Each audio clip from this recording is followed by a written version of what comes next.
Ku danna subscribe domin samun sababbin shirye-shiryenmu a cikin sauƙi. Okay, bani bana rasu bala. Likai kan dikanar kankala.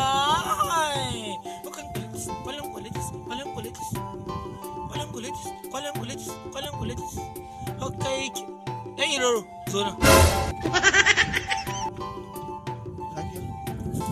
Aikin ka zan yi shagon abu yarmu ka siyo min sigari ta naira 50, rizila kuma ta naira 20. Wa Allah kiyaye tun da baban mu ya rasu sigari a cikin wannan ƙarar shi wata ba ya babballa ni.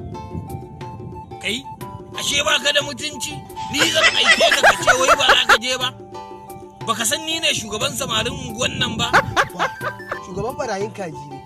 Ai ina irin ku ne shugabannin samari. Ai da samari sun yi asara wallahi a rayuwar nan. Wallahi sai na yanka ka yau din nan, na rantse yankan rago zan ma ni za ka wallahi tallahi wai ni za ka kalla wai ka ce wai shugaban barayi. To na rantse da girman Allah yau sai na ma yankan rago da na kama ka a wurin. Kai ka ga yaro. Dan tsaya shi mu ne dole. Pick up action. Kai ka ga yaro. Yaki zuwa min aika kuma ya ce wai ni zai ciwo fuska. Wai ya kalle ni ai da rashin sani ya fi dare duhu shine kawai, amma ka ce min barawo dole hankali na ya tashi. Allah wallahi saboda na san sata haramun ne wallahi, amma wallahi sai na yi da hakon ka sai na ma yankan rago. Ya kuma balle wani ruwan.